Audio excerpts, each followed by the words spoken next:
Bismillahirrahmanirrahim. Assalamualaikum warahmatullahi wabarakatuh. Alhamdulillah wassalatu wassalamu ala asyrafil anbiya'i wal mursalin ala nabiyina Muhammadin sallallahu alaihi wa ala alihi wa sahbihi wa sallam. Asyhadu an la ilaha illallah wahdahu la syarika lah wa asyhadu anna Muhammadan abduhu wa rasuluhu la nabiyya ba'dahu. Qala Allahu ta'ala fi kitabihi al-karim, ya ayyuhalladzina amanu taqullaha haqqa tuqatih wa la tamutunna illa wa antum muslimun. Qala Allahu subhanahu wa ta'ala, ya ayyuhalladzina amanu taqullaha wa qulu qawlan sadida yuslih lakum a'malakum wa yaghfir lakum dhunubakum wa may yuti'illaha wa rasulahu faqad faza fawzan 'azima. فإن أصدق الحديث كتاب الله وخير الهدي هدي نبينا محمد صلى الله عليه وعلى آله وصحبه وسلم. شر الأمور محدثاتها فإن كل محدثة بدعة فإن كل بدعة ضلالة فإن كل ضلالة في النار أعاذني وإياكم من النار. Alhamdulillah, segala puja dan puji syukur kita panjatkan hanya kepada Allah Subhanahu wa taala Rabbul Alamin. Salawat dan salam selalu kita curahkan kepada baginda Nabi kita Muhammadin sallallahu alaihi wa ala alihi wa sahbihi wasallam, kepada keluarganya, kepada para sahabatnya, juga orang-orang yang mengikuti dan mencintainya ila yaumil qiyamah. Alhamdulillah, para hadirin jamaah, bapak-bapak dan ibu-ibu, ikhwan dan akhwat yang dimuliakan dan dirahmati oleh Allah Subhanahu wa taala. Di hari ini Allah Subhanahu wa taala pertemukan kita. Kita mohon kepada Allah Subhanahu wa taala semoga pertemuan ini menjadi ilmu yang bermanfaat, semoga menjadi amal saleh di sisi Allah Subhanahu wa taala dan menyebabkan kita dimudahkan oleh Allah masuk ke dalam surga Allah Subhanahu wa taala. Kita lanjut pembahasan kita. Terakhir kita membahas qawaidul arba', 4 kaidah dalam tauhid. Tauhid yang pertama yang kita bahas, kita ulang sedikit. Tauhid yang pertama yang kita bahas bahwasannya Allah Subhanahu wa taala menceritakan di Quran bahwasanya orang-orang yang mereka tidak beribadah kepada Allah atau orang-orang musyrikin, mereka itu meyakini Allah pencipta. Jadi yang menyebabkan mereka musyrik dan tidak masuk ke dalam keislaman bukan karena mereka tidak percaya terhadap keberadaan Allah. Mereka percaya tentang Allah, bahkan mereka tahu Allah itu pencipta.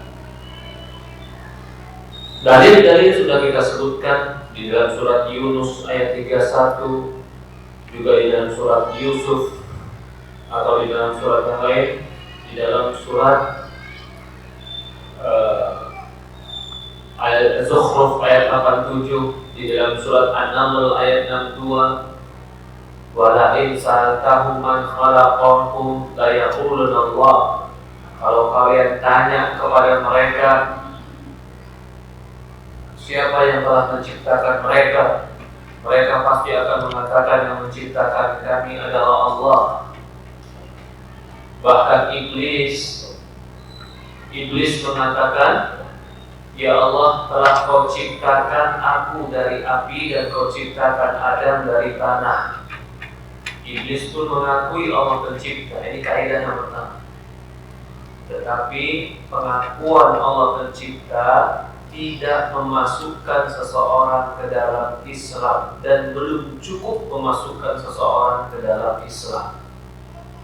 Maka jika ada yang mengakui tentang Allah pencipta lalu dia tidak mau ibadah kepada Allah, maka pengakuan dia hanya sebatas seperti pengakuannya Iblis.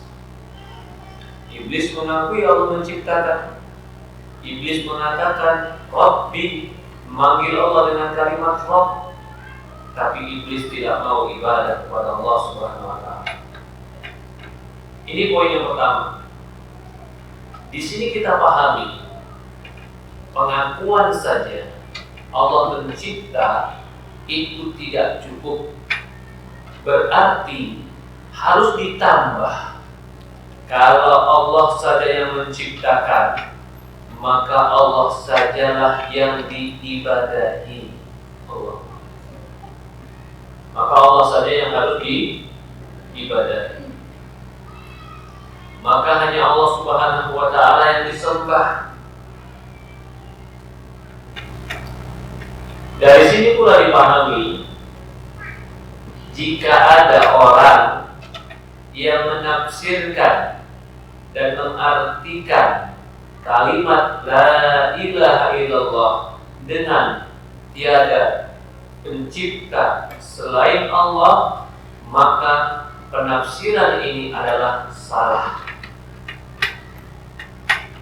Kalau ada orang yang menafsirkan la ilaha illallah artinya tiada pencipta selain Allah, maka penafsiran ini salah.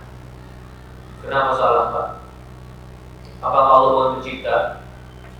Allah pencipta. Lalu kenapa kita bilang salah? Walau menafsirkan la ilaha illallah tiada pencipta selain Allah. Hah? Kurang lengkap. Yang lengkapnya bagaimana, Pak? Tambah dengan apa? Ulas tempat beribadah. Hanya Allah saja yang dapat beribadah. Karena pengakuan Allah pencipta belum lengkap memasukkan orang ke dalam Islam. Sebagaimana iblis mengakui Allah pencipta. Nah, ini poin penting sekali. Kadang-kadang orang sudah mengaku Allah pencipta seolah-olah sang paling bebas melakukan segala hal, dia akan masuk surga. Belum tentu. Iblis juga mengakui Allah pencipta. Itu poin yang pertama. Tetapi ketika mereka mengakui Allah pencipta, mereka tahu yang menghidupkan Allah, yang mematikan Allah. Bahkan di dalam surat Yunus ayat 31 yang kita baca kemarin, saya baca sedikit lagi surat Yunus. Apa surat Yunus? Qul may yarzuqukum minas samaa'i wal ardi amman yamliku sam'a wal absar. Katakan, siapa yang memberikan kalian rezeki dari langit dan dari bumi? Siapa yang memberikan kalian pendengaran dan penglihatan? Wa may yukhrijul hayya minal mayyiti wa yukhrijul mayyita minal hayy. Siapa yang mengeluarkan yang hidup dari yang mati dari yang hidup? Artinya yang hidup matikan siapa? Wa may yudabbirul amr. Siapa yang mengatur alam semua ini? Siapa yang mengatur urusan ini semua? Fasayaquluna Allah. Mereka pasti akan menjawab Allah. Faqul afala tattaqun. Maka katakan, kenapa kalian tidak takut? Artinya kenapa kalian tidak beribadah kepada Allah? Di surat Yunus jelas-jelas yang memberikan rezeki dari langit, dari bumi, yang memberikan penglihatan, pendengaran, yang menghidupkan dari yang mati, yang mematikan dari yang hidup. Itu semua Allah. Tapi ternyata pengakuan mereka terhadap ini tidak memasukkan mereka ke dalam Islam. Maka itu di surat Yunus atau surat Yusuf ayat 6, boleh dilihat Yusuf ayat 6. Apa dikatakan oleh Allah dalam surat Yusuf ayat 6? Allah berfirman pada surat Yusuf ayat 6, "Wa ma yu'minu aktsaruhum billahi illa wa hum musyrikun." Tidaklah beriman kebanyakan mereka kepada Allah kecuali iman mereka dicampuri dengan kesyirikan. Di dalam surat Yusuf ayat 106 ini Allah mengatakan kebanyakan mereka beriman kepada Allah tapi imannya dicampuri dengan kesyirikan. Nah, apa maksud dari ayat ini? Mereka beriman kepada Allah tapi dicampur adukkan keimanannya dengan kesyirikan. Maka ditafsirkan oleh para ulama, mereka beriman kalau Allah pencipta, Tapi kalau ibadah, bukan Allah tempat ibadah. Iman dari satu sisi, syirik dari satu sisi. Iman kalau yang menciptakan adalah Allah, syirik kalau beribadahnya. Kalau orang yang logikanya, akalnya benar, dia akan beribadah kepada yang menciptakan. Dia akan beribadah kepada yang memiliki. Dia akan meminta kepada yang punya. Betul tidak? Itulah logika kan? Kamu mau alam ini, siapa menciptakan? Allah. Kalau gitu kamu mintanya ke siapa? Saya mintanya ke patung. Kan tidak masuk akal. Kamu tahu pencipta alam ini siapa? Tahu, Allah. Pemilik alam ini, langit dan bumi siapa? Allah. Lalu ketika kamu sulit, kamu perginya ke siapa? Pergi ke selain Allah. Kan itu nggak masuk akal. Maka dari itulah Allah selalu menggambarkan di Quran bagi mereka yang melakukan kesyirikan dan kemaksiatan dengan gambaran kebodohan. Allah katakan bodoh. Punyanya punya Allah, tapi mintanya bukan sama Allah. Yang memberikan dan mengasih adalah Allah, tapi terima kasihnya bukan kepada Allah. Bodoh tidak ya? Bodoh. Yang kamu kasih hidup, yang ngasih kamu hidup, rizki, keluarga, anak, siapa yang nikmat-nikmat ini? Allah. Lalu apa yang kamu lakukan? Ya saya memberikan terima kasih saya kepada penjaga gunung. Ya bodoh namanya. Yang ngasih Allah terima kasihnya bukan kepada Allah. Di poin kedua ini kita akan bahas. Kalau mereka tahu Allah yang menciptakan, kalau begitu kenapa mereka beribadah kepada selain Allah? Ini poin kedua yang kita bahas. Apa dasar mereka? Jadi mereka sudah kita tegaskan juga di pertemuan pertama. Mereka beribadah kepada patung bukan karena patung itu menciptakan mereka. Mereka tahu patung itu mereka yang menciptakan, bukan patung yang menciptakan makhluk. Tapi mereka tahu patung itu yang mereka ciptakan. Tapi kenapa kok mereka beribadah kepada patung? Ini yang kedua. Kita bahas poin yang kedua ini. Kenapa mereka beribadah kepada selain Allah? Sementara mereka tahu bahwasannya Allah adalah pencipta, pengatur, pemilik alam semesta. Kata mereka, annahum yaqulun, mereka berkata, ma da'awnahum wa tawajjahna ilaihim illa li talabil qurbati wasyafa'ah. Tidaklah kami meminta kepada patung-patung dan kami menghadap kepada mereka kecuali tujuannya mencari pendekatan diri dan syafaat. Ini argumen mereka, Pak. Kenapa kamu beribadah kepada patung? Karena patung ini memberi syafaat kami. Kenapa kamu beribadah kepada patung? Karena patung ini adalah dia yang akan mendekatkan diri kami kepada penciptanya. Jadi bukan karena mereka meyakini patung memberi rezeki. Kesimpulannya mereka beribadah kepada patung cari ridho pencipta supaya patung-patung ini menyampaikan dan memberikan syafaat di sisi Allah. Maka itu patungnya juga yang mereka ibadahi pasti patung-patung yang mereka anggap orang soleh. Dan ini terjadi. Hampir tidak ada manusia yang berakal mengatakan bahwasannya patung dan batu yang mereka pahat itulah pencipta mereka. Tidak ada orang berakal ngomong kayak begitu. Tapi mereka yang beribadah kepada patung dari batu yang mereka pahat, selalu mereka katakan patung ini adalah pendekatan diri kami kepada pencipta dan penguasa alam semesta. Kenapa orang Nasrani beribadah kepada salib? Karena dianggap anak Tuhan. Nanti dia akan membela di hadapan Tuhan. Kenapa orang Buddha beribadah kepada patung Buddha? Karena dianggap orang soleh. Kenapa orang Hindu memputuskan Siwa, memputuskan Wisnu? Karena titisan orang soleh, bukan pencipta. Mereka tak meyakini itu pencipta, bukan. Tapi itu adalah titisan orang-orang soleh yang akhirnya mereka beribadah kepada itu semua dengan tujuan supaya mendekatkan diri kepada pencipta. Nanti orang-orang soleh ini akan sampaikan kepada pencipta agar mereka membela kami. Bahasanya itu minta syafaat. Kalau begitu nggak boleh minta syafaat, Ustaz. Ini yang kita bahas.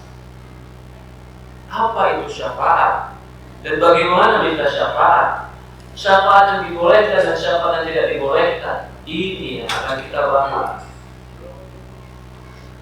Sudah baca? Wadalil qurbah. Dalil bahwasanya mereka beribadah kepada selain Allah untuk mendekatkan diri kepada Allah di dalam surat Zumar ayat 3. Boleh dilihat surat Zumar ayat ketiga.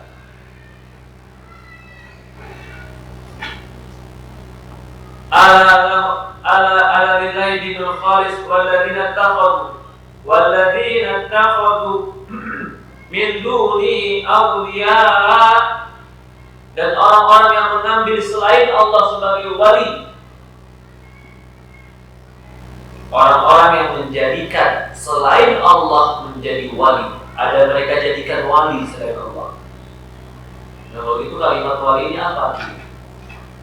Aulia itu jamak dari wali. Surat Zumar ayat 3.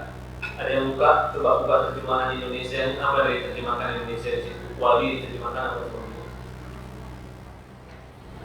Kalau saya terjemahkan begini. Walladzina takhadu min duni, dan orang-orang yang menjadikan selain Allah sebagai aulia, sesembahan dan Tuhan. Wali itu sesembahan. Apa alasan mereka? Mana buruh? Kami tidak beribadah kepada wali-wali ini. Beribadah kepada siapa? Wali. Kami tidak beribadah pada wali-wali ini illa kecuali wali-wali ini mendekatkan diri kami kepada Allah zulfa, sedekat-dekatnya. Jadi mereka beribadah kepada wali itu apa? Ini argumennya siapa? Surat Zumar ayat 3, argumennya siapa? Orang musyrikin. Ternyata argumen ini dipakai sama sebagian orang zaman sekarang. Benar apa? Mereka pakai dalil. Kami kan beribadah kepada wali-wali cuma mendekatkan diri kami kepada Allah.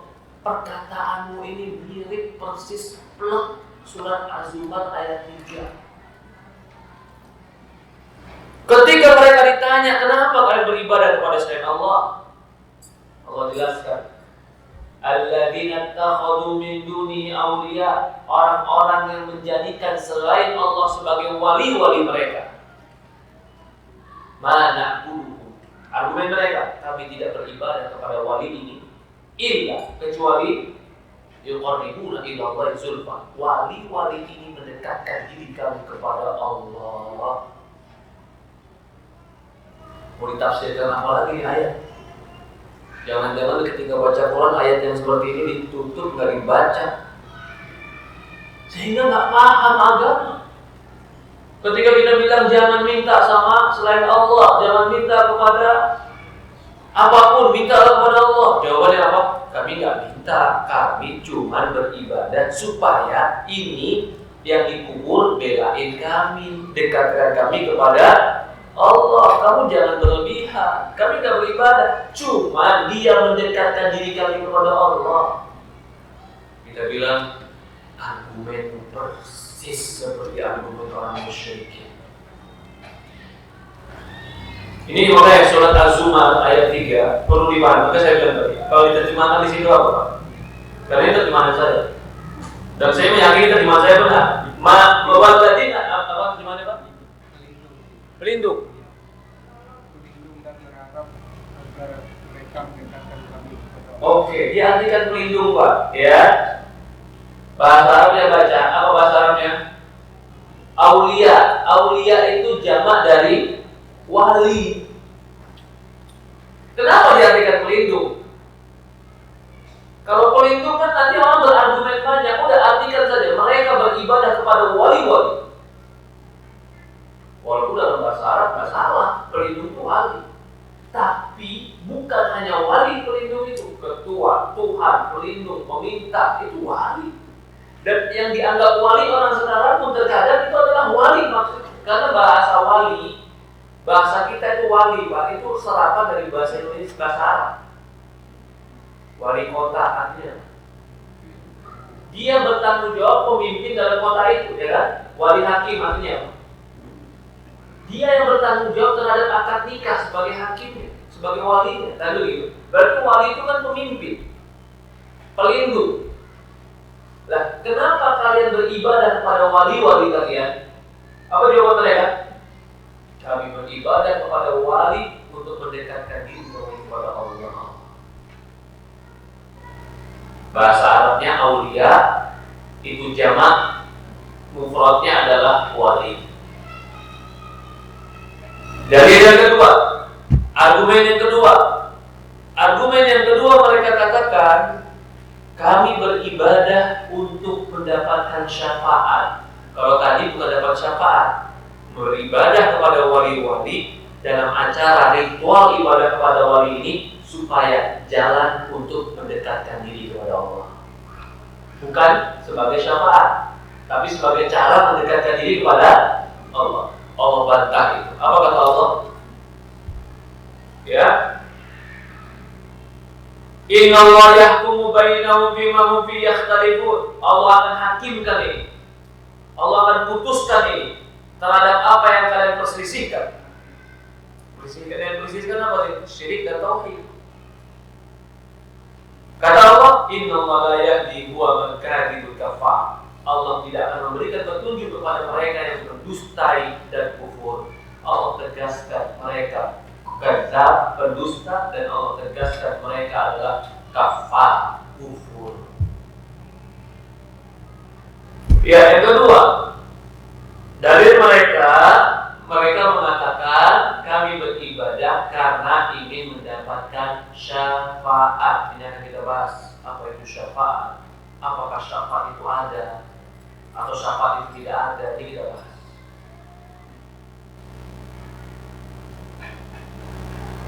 Dalilnya surat Yunus ayat 18. Allah Subhanahu wa taala berfirman, "Wa ya'buduna min dunillahi ma la yadurruhum wa la yanfa'uhum wa yaquluna haula'i syufa'auna 'indallah." Mereka beribadah kepada selain Allah yang tidak bisa memberikan mudarat dan tidak bisa memberikan manfaat. Dan mereka berargumen, haula'i, ini semua yang kami sembah, syufa'auna 'indallah, pemberi syafaat kami di sisi Allah. Surat Yunus 18, tulis. Kalau penjelasan ustadznya semuanya nggak bisa ditulis, tulis dalilnya aja. Dalilnya Yunus 18, baca. Kalau saya terjemahkan, mereka beribadah kepada selain Allah yang tidak bisa memberikan mudarat. Mudarat itu, mudarat bahasa kita mudarat, ya? Celaka. Bahasa kita ini banyak selapan Arab, banyak. Hah? Bencana di situ ya. Nah, yang memang lebih ke Indonesia lebih umum. Mana yang turun tidak bisa memberikan mereka bencana. Wala yanfa'uhum, tidak bisa memberikan mereka manfaat. Yanfa' itu manfaat. Lalu mereka berkata, haula'i, semua mereka ini yang kami ibadahi, syufa'auna indallah, pemberi syafaat kami di sisi Allah. Kenapa mereka beribadah kepada selain Allah? Alasan kedua, memberi syafaat. Jadi jangan dikira mereka beribadah kepada patung gara-gara patung yang telah menciptakan. Mereka nggak sebodoh itu. Dan iblis juga nggak mungkin menyesatkan manusia dengan perkara yang sangat bodoh, kecuali memang orang-orang yang telah dihancurkan oleh iblis. Ya. Maka dari itu kita harus ngerti apa itu syafaat. Maka di sini Syekh mengatakan, asy-syafa'atu syafa'atan.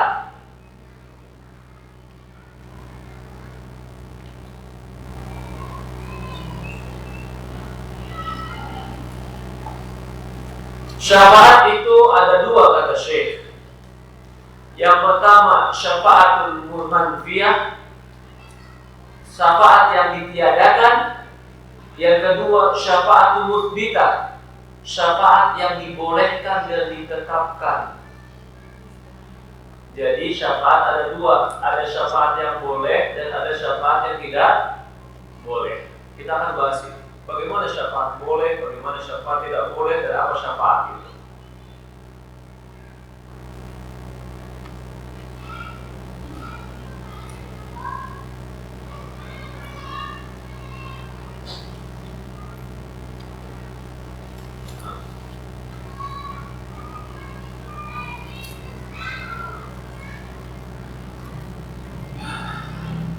Di sini orang-orang kufar Quraisy dahulu mereka mempunyai tujuan yang dengannya mereka menjadikan perantara-perantara antara mereka dan Allah.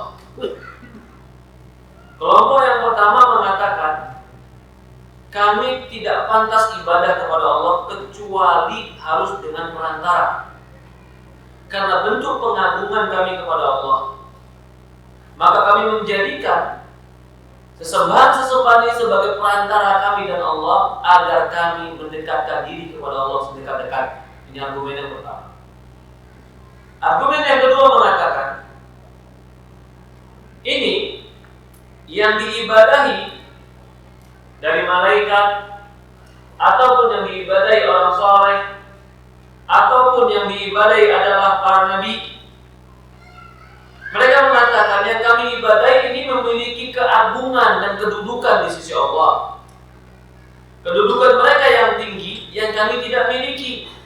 Sehingga kami beribadah kepada sesembahan ini, kepada orang-orang soleh ini, agar narfa ilaihim hawaijina. Kami angkat kepada mereka hajat-hajat kami. Dan kami meminta kepada mereka agar mereka memintakan hajat-hajat kami kepada Allah dan mereka memberikan syafaat kepada Allah Subhanahu wa taala. Ya.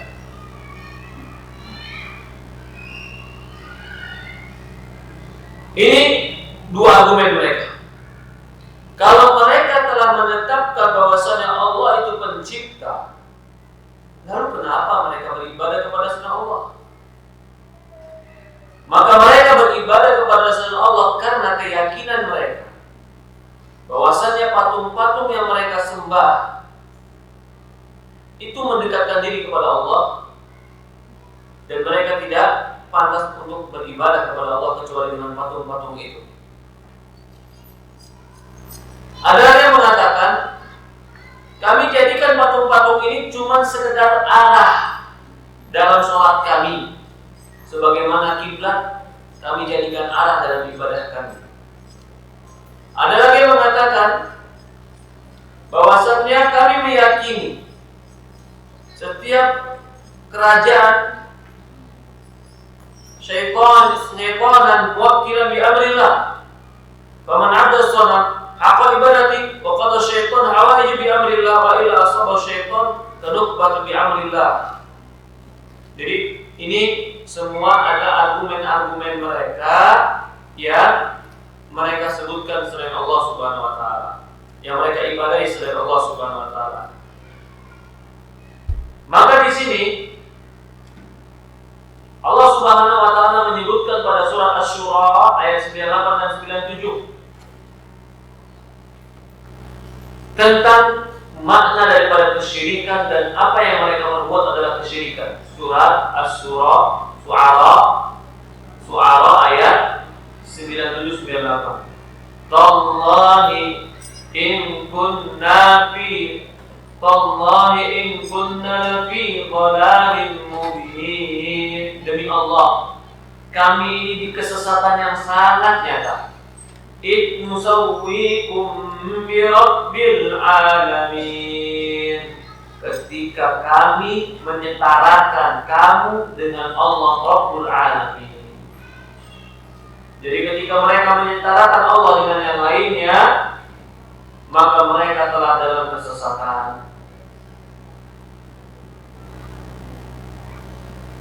Kalau begitu kita membahas tentang syafaat. Syafaat itu ada dua tadi kita bilang. Yang pertama syafaat yang ditiadakan atau dinafikan atau ditolak. Syafaat kedua adalah syafaat yang ditetapkan atau dibolehkan.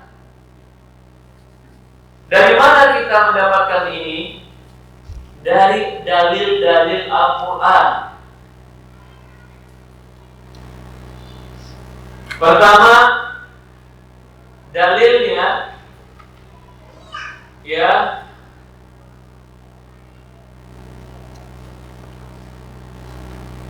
Allah Subhanahu wa ta'ala berfirman, "Man dzalladzi yashfa'u indahu illa bi'idznih." Ayat apa ini? Ayat Kursi Al-Baqarah ayat 255. Allah mengatakan, "Man dzalladzi yashfa'u indahu illa bi'idznih." Siapa yang bisa memberikan syafaat di sisi Allah kecuali dengan izin Allah. Atau di surat Al-Anbiya ayat 28. Surat Al-Anbiya ayat 28. Perhatikan.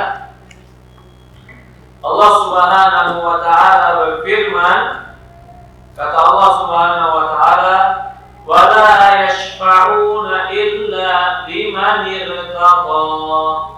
Dan tidak akan pernah ada yang bisa memberikan syafaat kecuali bagi mereka yang diridhoi. Berarti la yashfa'un, tidak ada syafaat.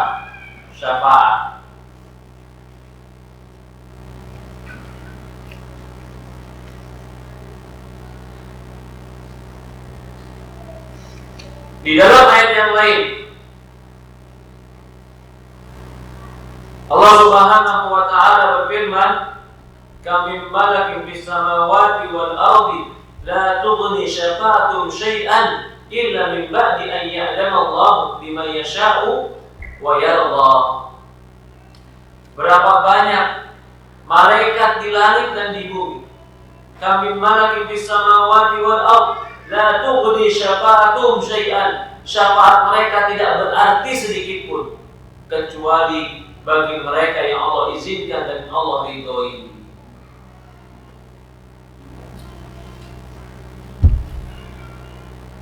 Kita baca lagi. Maka natutlabu, atau kita bahas ini dulu. Kalau begitu, apa arti syafaat dan apa hakikat syafaat? Ini dulu. Syafaat secara bahasa diambil dari syafa'. Artinya lawan dari witir. Witir artinya ganjil. Syafaat berarti artinya penggenap, menggenapkan. Yang tadinya 1 dijadikan 2, yang tadinya 3 dijadikan 4. Itu secara bahasa makna syafaat. Tetapi secara istilah atau syariat, apa itu syafaat? Fahiya tawassut li ghairi fi jalbi manfaat wa daf'u madarrah, yaitu mencari penengah yang selain atau mencari penengah selainnya di dalam menggapai manfaat dan menolak mudarat. Jadi mencari perantara yang lain sebagai apa? Mendapatkan manfaat dan menolak mudarat. Syafaat itu dilihat dari tempatnya pun dua. Ada syafaat dunia, ada syafaat akhirat. Syafaat dunia, kita mencari syafaat kepada selainnya untuk mendapatkan kebaikan-kebaikan dunia. Maka ini mungkin boleh. Contoh, umpamanya ada orang mau pinjam uang ke saya, umpamanya pinjamnya 3 miliar ke saya, umpamanya, aminin dulu aja. Begitu dia datang, saya nggak kenal. Dia datang ke bapak kan sering ikut kajian Ustaz Lutfi, anterin saya ke Ustaz Lutfi, saya mengambil pinjam uang 3 miliar. Berarti dia jadikan bapak sebagai perantara antara saya dan dia, agar dia bisa mengutarakan hajat-hajatnya kepada saya. Ini namanya syafaat dunia, ini boleh. Tetapi di dalam syafaat ini pasti ada rukunnya. Yang satu yang dinamakan pemilik syafaat. Catat biar dipahami. Yang satu namanya pemilik syafaat. Yang kedua pemberi syafaat. Namanya pemberi syafaat. Yang ketiga penerima syafaat. Yang keempat bentuk syafaatnya atau syafaat itu sendiri. Ada pemilik, ada pemberi, ada penerima, ada syafaat. 4 ini menjadi rukun dalam syafaat. Dalam kasus saya tadi, teman bapak yang datang melalui bapak kepada saya tanya, saya sebagai apa?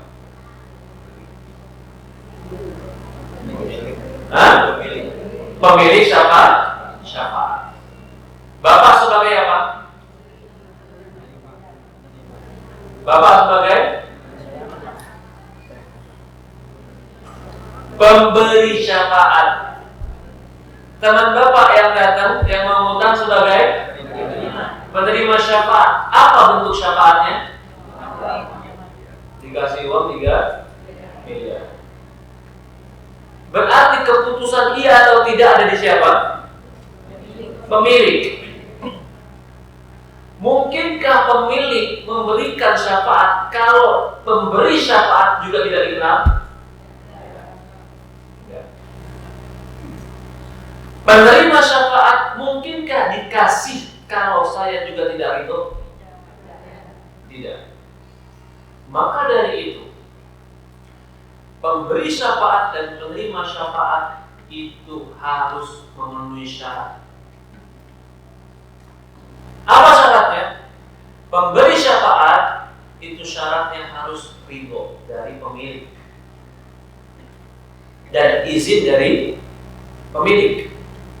Penerima syafaat pun itu harus ridho dan izin dari pemilik.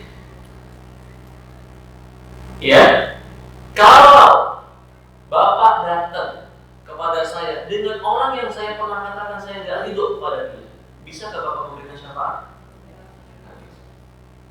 Berarti syafaat dunia ada atau tidak? Ada. Dan ini boleh selama bukan untuk syafaat yang jahat. Ini orang udah betul-betul jahat, mau masuk penjara, tiba-tiba datang ke polisi, Pak polisi, saya memberi syafaat. Boleh nggak begini? Nggak boleh. Syafaat dunia boleh. Kita kembali masalah kita, syafaat akhirat. Kalau kita melihat kepada Al-Quran, seolah-olah di Al-Quran itu ada 2 jenis syafaat yang dibolehkan, ada yang tidak boleh. Contoh surat Al-Baqarah ayat 254. Al-Baqarah ayat 254. Ini contoh syafaat itu manfi. Syafaat itu ditiadakan dan syafaat itu tidak diizinkan. Allah berfirman, Ya ayyuhalladzina amanu, Ya ayyuhalladzina amanu, surat Al-Baqarah 254. Anfiqu mimma razaqnakum. Al-Baqarah 254. Wahai orang-orang beriman, infakkanlah apa-apa yang telah kurizkikan kepada kalian. Min qabli ayyatiya yaumun la bay'un fihi wala khullatu wala syafa'ah. Wahai orang-orang yang beriman, infakkanlah rizki yang telah kuberikan kepada kalian. Jadi rizki yang Allah kasih disimpan apa diinfak? Infak itu bisa berarti kita gunakan, bisa berarti kita sedekahkan, bisa kita artikan juga kasih ke anak istri. Jadi sebenarnya dalam Islam, Pak, rezeki itu dimanfaatkan. Jadi nggak mutlak benar bahwasanya rezeki itu selalu disimpan. Anfiqu atau infak. Infak itu bukan berarti sedekah saja. Gunakan untuk yang bermanfaat, untuk bermodal, untuk investasi, untuk berobat, untuk kamu menikmati nikmat Allah, boleh. Anfiqu. Sebelum apa? Min qabli ayyatiya yaumun, sebelum datang satu hari, yang hari itu la bai'un, udah gak laku uangmu, gak ada jual beli, kata Allah. Wala khullatun, ketika hari itu juga udah gak ada khullah. Apa itu khullah? Teman dekat, gak ada kerabat. Wala syafa'ah, dan di hari itu juga gak ada syafaat. Kapan ini harinya? Yaumul akhir, berarti infakkan duitmu sebelum datang suatu hari yang tidak ada syafaat. Di dunia sekarang ada syafaat, tapi di hari akhir tidak ada syafaat. Kalau begitu, Al-Baqarah 254 mengatakan tidak ada syafaat. Karena dikatakan yaumul la wala syafa'ah, di hari itu tidak ada syafaat. Tetapi di dalam ayat yang lain yang kita baca tadi, Allah sebutkan walillahi syafa'atul jami'an, punya Allah lah syafaat itu seluruhnya. Dalam hadis Rasul dikatakan, ya Muhammad irfa' ra'sak wasal tu'ta fashfa' tushaffa. Ya Muhammad, angkatlah kepalamu, mintalah kau akan dikasih, berikanlah syafaat, engkau akan memberikan syafaat. Loh, gimana ini? Di dalam Al-Baqarah dikatakan di hari itu tidak ada syafaat. Tapi dalam kisah di padang mahsyar, ketika semua manusia berkumpul padang mahsyar, datang kepada Nabi, semua Nabi mengatakan nafsi-nafsi, sampai akhir datang kepada Nabi Muhammad, sampai Allah katakan kepada Nabi Muhammad, mintalah dia Muhammad berikan syafaat, engkau akan diberikan syafaat. Bertentangan tidak di hadis dengan ayat? Berarti dalam hadis ada nggak syafaat? Di dalam surat Al-Baqarah 255 ayat kursi ada juga syafaat. Tapi dalam surat Al-Baqarah sebelumnya 254 di hari itu nggak ada syafaat. Ya kalau begitu menggabungkannya bagaimana? Syafaat yang ditiadakan, syafaat yang tidak sesuai ketentuan Allah. Syafaat yang diizinkan atau yang diadakan atau yang boleh itu syafaat yang sesuai ketentuan Allah. Mereka menganggap pemberi syafaat, tapi Allah katakan hari ini tidak ada syafaat. Siapa itu? Ketika mereka beribadah pada wali-wali dan mereka mengatakan wali-wali ini pemberi syafaat. Apa jawaban Allah? La syafa'at al-yawm. Hari ini tidak ada syafaat karena mereka menjadikan pemberi syafaat tidak sesuai dengan ketentuan Allah. Tetapi di dalam surat Al-Baqarah 255 ayat kursi dan semisalnya Allah mengatakan boleh ada syafaat. Allah mengatakan, "Man dzalladzi yashfa'u indahu illa bi'idznih." Siapa yang dapat memberikan syafaat kecuali dengan izin Allah? Wa kam min malakin fis samawati wal ardh la tughni syafa'atuhum syai'an illa min ba'di an ya'dana Allah liman yasha'u wa yarda. Berapa banyak malaikat-malaikat di langit yang tidak akan bisa memberikan manfaat syafaat mereka sedikit pun kecuali kepada orang yang Allah ridhoi dan Allah izinkan. Ya, kalau begitu, syafaat yang dibolehkan itu syafaat yang Allah ridhoi dan Allah izinkan. Siapa yang diridhoi?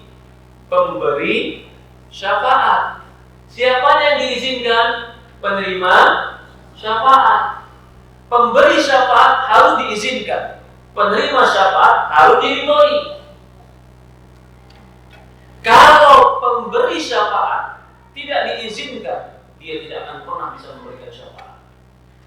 Kalau penerima syafaat, walaupun pemberinya diizinkan, tapi dia memberikan kepada yang tidak diridhoi, maka tidak akan pernah diberikan syafaat. Lagi, kalau tadi kan saya contohkan syafaat dunia, sekarang syafaat akhirat. Masuk surga, dinaikkan tinggi derajat di surga, itu bentuk syafaatnya. Yang memberikan Nabi Muhammad. Pemiliknya surga siapa? Allah. Penerimanya umat Nabi Muhammad. Berarti kan pemiliknya surga siapa? Allah. Pemberinya Rasulullah. Penerimanya umatnya. Bentuk syafaatnya ada yang dinaikkan surga, ada yang dibebaskan dari neraka, ada yang digugurkan dosa. Kita sekarang bicara satu, dimasukkan surga. 4. Saya mau contohkan. Bolehkah Nabi Muhammad memberikan syafaat kepada pamannya Abu Thalib supaya dia masuk ke dalam surga? Kenapa nggak boleh? Hah? Loh, yang memberikan Nabi Muhammad loh. Nabi Muhammad diizinkan nggak memberi syafaat? Izinkan. Tapi diberikan kepada umat yang masuk surga, bisa tidak? Bisa. Tapi sekarang diberikan kepada pamannya. Kenapa nggak bisa? Karena tidak diridhoi oleh Allah. Ya tidak. Berarti Rasulullah punya hak penuh tidak terhadap syafaat. Tidak, tergantung izin dan ridho pemilik syafaat. Itu kalau Rasulullah jelas gimana Allah izinkan dia memberikan syafaat di dalam hadis. Tiba-tiba saya datang nggak ya kepada contohnya ya. Saya datang kepada batu. Saya bilang batu ini memberikan saya syafaat. Nanti saya nggak masuk neraka gara-gara batu ini. Karena dengan batu ini Allah berikan saya syafaat. Kalau kita bilang kamu syirik dari mana? Loh, syafaat Allah yang memberikan bukan batu. Batu ini cuma perantara syafaat. Perhatikan apa kesalahannya kalau batu. Dari mana kamu tahu Allah mengizinkan batu memberikan syafaat? Ya tidak? Itu kan karangan kamu saja. Dari mana kamu bilang batu bisa memberikan syafaat? Mana nas dari Allah? Allah katakan batu bisa memberikan syafaat. Kalau Rasulullah tadi jelas banyak hadisnya. Sama seperti orang musyrikin ketika mereka beribadah kepada patung-patung, mereka mengatakan ini pemberi syafaat kami. Pertanyaannya, dari mana kamu tahu? Siapa yang izinkan? Ya kan menurut kami ini syafaat milik Allah, bukan punya kamu. Betul tidak? Kalau begitu bisa nggak kita ngarang-ngarang pemberi syafaat itu siapa? Sesuka hati kita memberi syafaat siapa? Nggak bisa, harus ada dalil dia memberi syafaat. Al-Quran memberikan syafaat, ya tidak? Dalil hadisnya jelas. Puasa memberikan syafaat, dalil hadisnya jelas. Anak kecil yang meninggal akan memberikan syafaat pada orang tua, hadisnya jelas. Rasulullah, bahkan Rasulullah berkata, ditanya sama Anas, sama Abu Hurairah, ya Rasulullah, man as'adun nasi bisyafa'atika? Ya Rasulullah, siapa orang yang paling bahagia dengan syafaatmu? Maka Rasul mengatakan, man qala la ilaha illallah khalisan min qalbi. Orang yang paling bahagia dengan syafaatku adalah orang yang mengucapkan la ilaha illallah ikhlas dari hati. Jadi kalau orang yang tidak mengucapkan la ilaha illallah nggak bisa dapat syafaat Rasulullah. Pamannya Rasulullah SAW berapa banyak kebaikan dia, tapi nggak bisa dapat syafaat Rasulullah. Akhirnya dia dikasih karena keagungan Rasulullah di sisi Allah. Allah menghargai dan memuliakan Rasulullah. Pamannya cuma diringankan di api neraka, bukan dikeluarkan dari api neraka. Karena mengeluarkan dia dari api neraka bertentangan dengan keputusan Allah yang telah Allah putuskan. Maka itu pemberi syafaat ini Allah berikan dia kesempatan memberikan syafaat karena bentuk kemuliaan Allah pada dia. Allah berikan dia izin untuk memberikan syafaat bukan sembarangan, tapi juga menunjukkan keutamaan dia di hadapan makhluk. Udah paham ini? Paham. Sekarang begini, saya mau contohkan caranya begini. Orang soleh, orang syuhada mati syahid boleh nggak memberikan syafaat? Boleh. Yakin? Hadisnya ada, mati syahid bisa memberikan syafaat. Saya datang ke kuburan orang yang mati syahid. Wahai engkau yang di kuburan, engkau punya syafaat yang Allah izinkan. Berikan aku syafaatmu nanti di yaumul kiamah tentang masuk ke neraka surga. Ini benar atau salah? Kenapa salah? Nah, dia punya izin nggak memberi syafaat? Punya izin. Saya muslim punya izin tidak? Punya izin. Lalu saya minta sama dia, kenapa salah? Kenapa Pak? Hah? Karena sudah mati? Karena bukan punya dia syafaat itu. Syafaat punya siapa? Jangan minta sama makhluk sesuatu yang milik punya Allah. Kalau kita minta sama makhluk, padahal itu punya hak Allah, maka kita telah minta kepada makhluk. Ini salah. Ini prosedur yang salah. Lalu prosedur yang benar gimana? Ya Allah, berikanlah izin kepada para syuhadamu untuk memberikan syafaat untukku. Beda gak? Kalau tadi, wahai orang soleh, berikan aku syafaatmu. Pertanyaannya, emang syafaat punya siapa? Punya Allah. Jadi kita jangan minta kepada makhluk. Lah ini tipis Pak, tapi banyak orang yang salah prosedur. Sama seperti tadi teman Bapak yang mau pinjam duit, bawa Bapak, tapi mintain ke Bapak, ayolah kasih saya 3 miliarnya. Apa kata Bapak? Lah kan bukan punya saya, punya siapa? Kan kamu mintanya sama Ustaz 3 miliarnya, tapi dia terus minta ke Bapak. Salah prosedur enggak? Itu kalau dunia salah prosedur enggak jalan.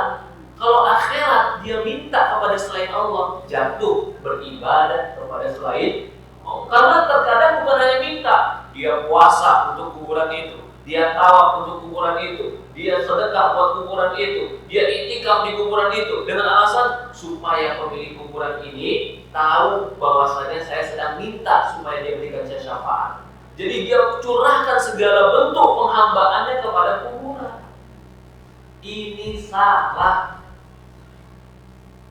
Ini yang dikatakan, inilah yang dilakukan, yang Allah sebutkan di dalam Al-Quran, di dalam surat Yunus ayat 18. Wa ya'buduna min dunillahi wa la yadurruhum wa la yanfa'uhum wa yaqulun haula'i syufa'auna indallah. Mereka beribadah kepada yang tidak memberikan manfaat dan mudarat. Mereka ibadah di situ, mereka puasa di situ, mereka iktikaf di situ, mereka tawaf di situ, mereka nyembelih kambing di situ, nyembelih ekor ayam di situ, ibadah semua ini di tempat wali-wali tadi. Apa kata mereka?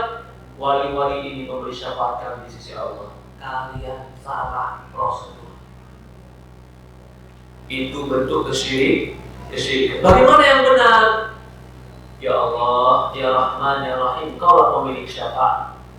Izinkanlah kepada orang-orang soleh, izinkanlah kepada Nabi untuk mereka memberikan aku syafaat di yaumul qiyamah.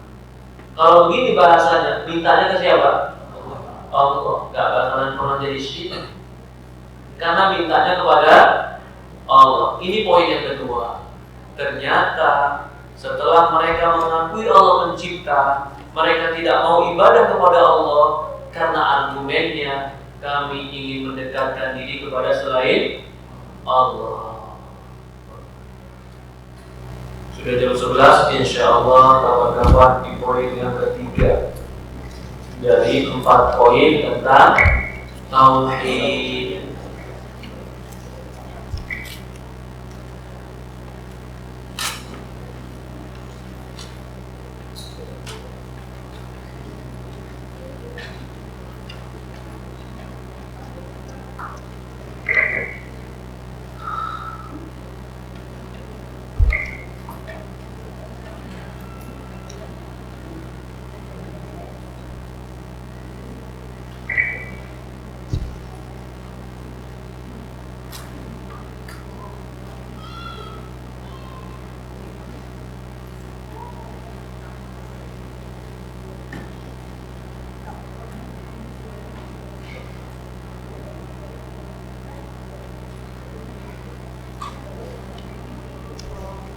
Ya, mungkin ada pertanyaan dulu yang berkaitan dengan permasalahan kita atau pembahasan kita. Ya, baik. Kita kan banyak di Indonesia melakukan kuburan itu, kuburan untuk pindah safari. Itu apakah mungkin jauh itu?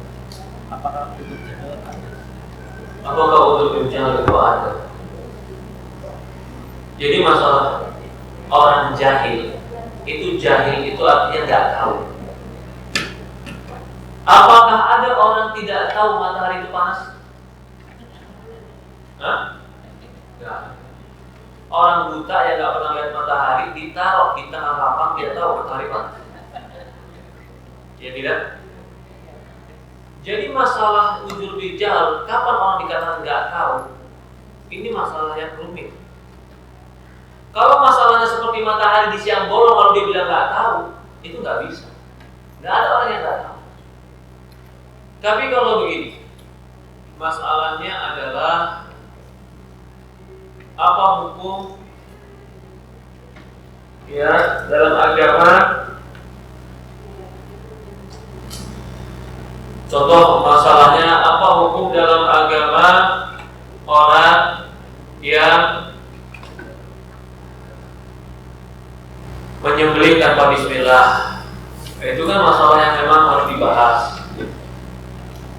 Begitu juga masalah tauhid. Apakah masalah tauhid ini masalah yang tidak boleh orang nggak tahu, ataukah wajib semua orang tahu? Contoh, dia nggak tahu dalam Islam bahwasannya dalam Islam itu pencipta ada satu, dia nggak tahu. Dia tahu saya Islam, tapi pencipta itu ada dua. Ini kita bilang kita terima nggak kebodohan dia? Hah? Ya tidak, itu dasar dari Islam. Iya, dasar betul dari Islam bahwasannya Qul huwallahu ahad, Tuhan itu satu. Kenapa? Karena setiap orang masuk Islam harus tahu, pasti tahu tentang itu dan harus belajar tentang itu. Nah sekarang ini masalah tidak tahu dan tahu kadang-kadang relatif.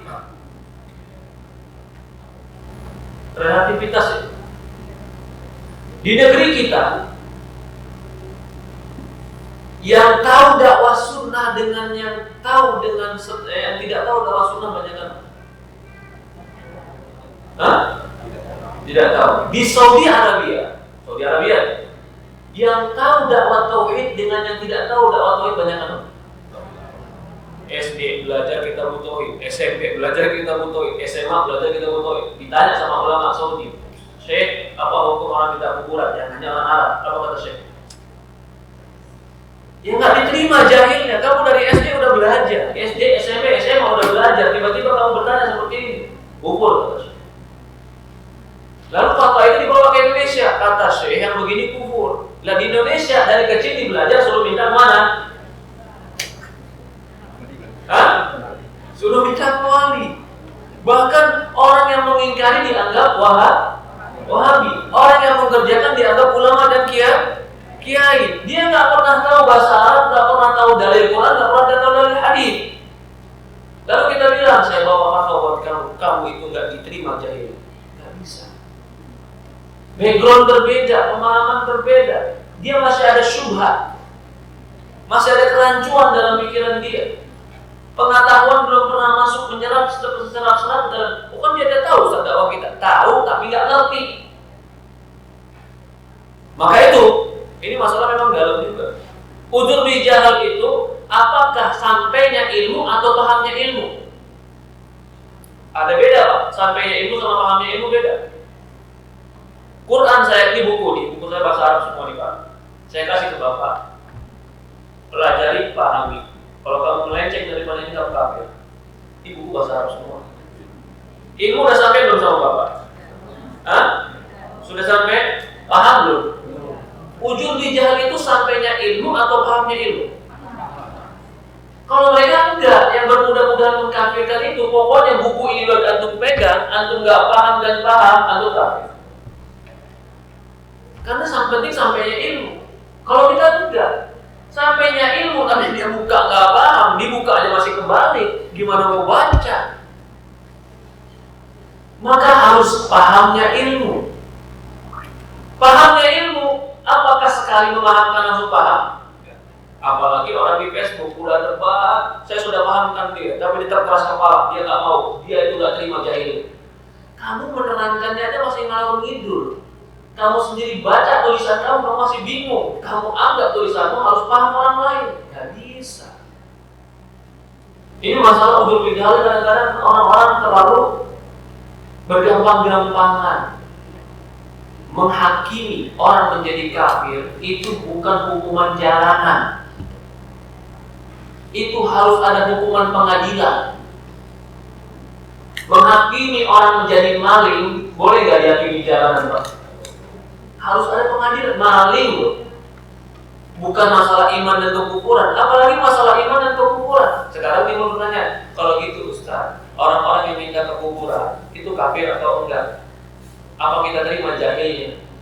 Kita belajar itu untuk diri kita, bukan untuk jadi hakim untuk orang lain.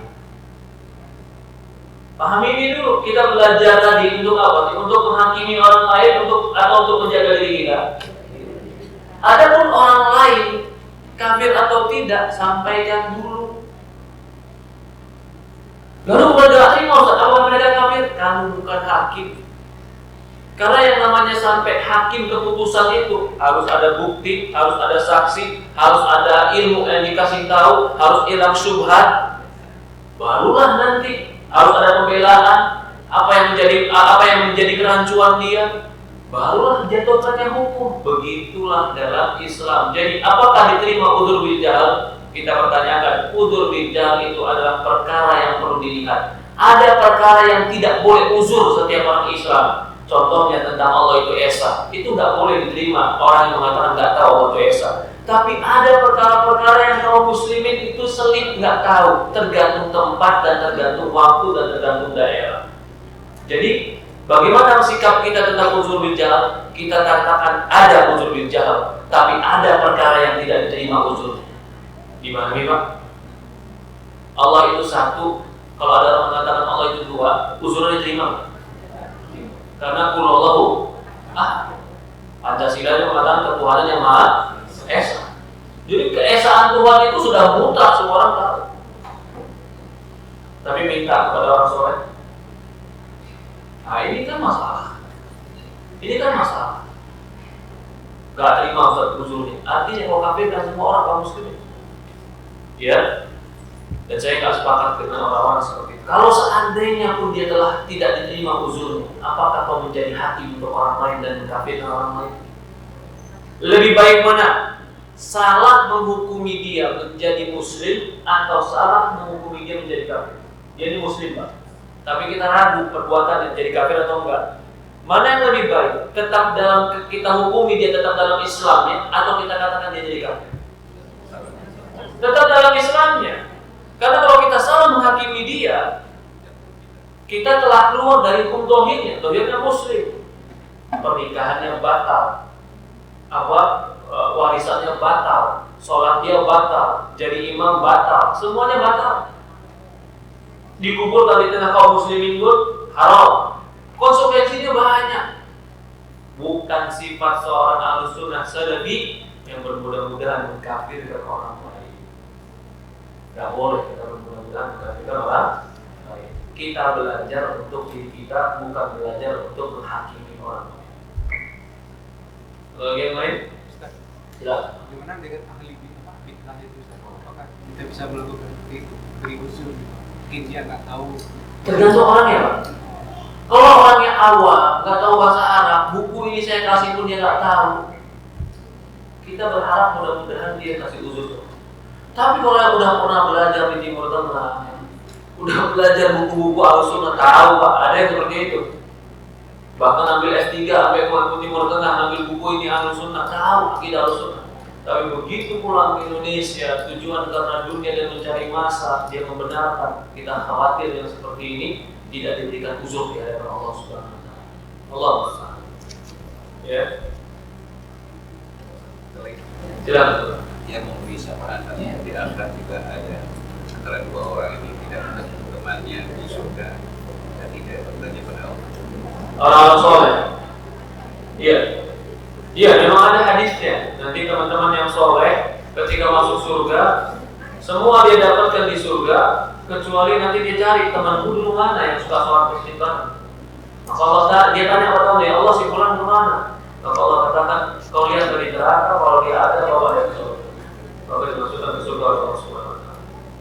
Pertanyaan apa? Saya punya gaji sebagian untuk infak, sedekah, sebagian ditabung untuk keperluan yang tidak terduga, misalnya dia sakit atau ada saudara yang minta bantuan, apakah boleh Pak Ustaz? Boleh.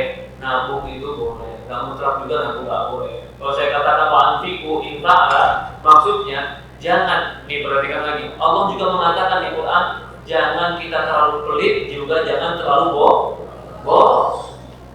Bukan berarti infak habisin semua uang, kan dalam Al-Quran disebutkan juga. Wa tuqsitu baina dzalika qawama. Kamu harus pertengahan di antara itu. Jangan terlalu pelit, jangan terlalu boros. Yang terlalu pelit gimana? Uang semuanya disimpan. Makan aja dia kurang-kurangin. Bila perlu gak usah makan dia sehari, kalau bila perlu cuma sehari sekali. Uangnya buat dikumpulin. Baju pun begitu. Bila perlu baju gak diganti-ganti, gak usah diganti bertahun-tahun. Kenapa? Kumpulin duit. Ini nggak perlu, dalam Islam juga nggak benar seperti itu. Ya, pertengahan, manfaatkan sesuai kebutuhan, simpan sesuai kebutuhan, bersyukur kepada Allah Subhanahu wa taala. Allah. Tayamum itu caranya cuma bismillah. Kumpulkan satu kali tangan kita ke pasir, kemudian boleh ditiup. Lalu elap tangan kita, usap tangan kita sampai pergelangan. Lalu bismillah lagi, usap wajah, selesai. Itu tayamum. Atau boleh sekali bismillah, tangan langsung muka. Boleh. Selesai. Seperti itu tayamum. Kalau kita sudah minta maaf di grup WA secara pribadi tapi tidak dijawabnya, bagaimana pula kalau ada yang jawab? Insya Allah, ya kita kan sudah meminta maaf. Kalau tidak dimaafkan, itu urusan dia sama Allah Subhanahu wa taala. Tapi kalau ditanya dia untuk kiamat, apakah kita masih bersalah? Kita akan jawab, ya Allah, aku sudah minta maaf.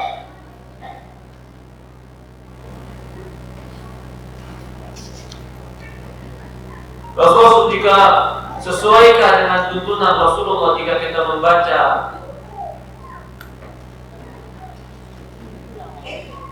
salawat Mujiat, salawat Jibril, salawat Adrini. Allah Ta'ala bagaimana salawat-salawat seperti itu sampai beratus-ratus kali. Jadi lihat ada dalil hadisnya tidak? Kalau tidak ada dalil hadisnya, tidak juga disebutkan dalam Quran, mengapa kita harus melakukan itu?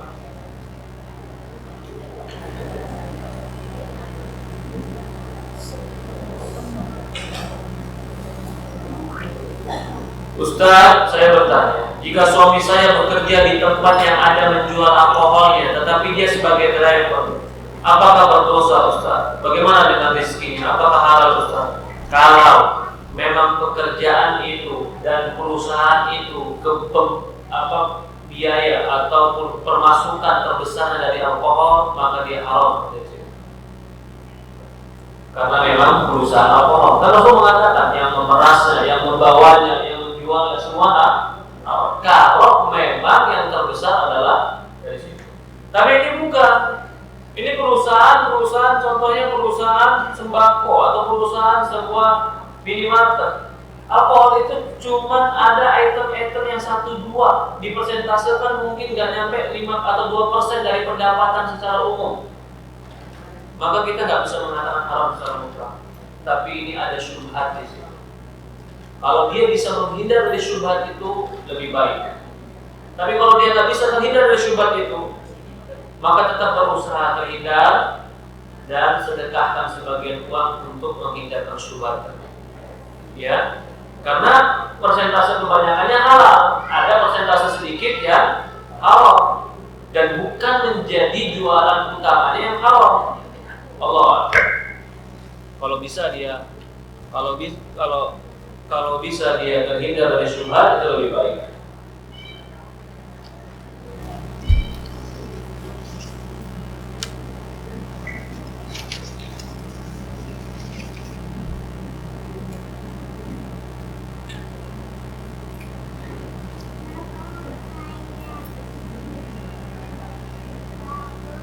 Ya Allah, ridhoilah Nabi-Mu memberikan syafaat kepadaku di hari kiamat. Ini benar. Itu pernyataan yang benar.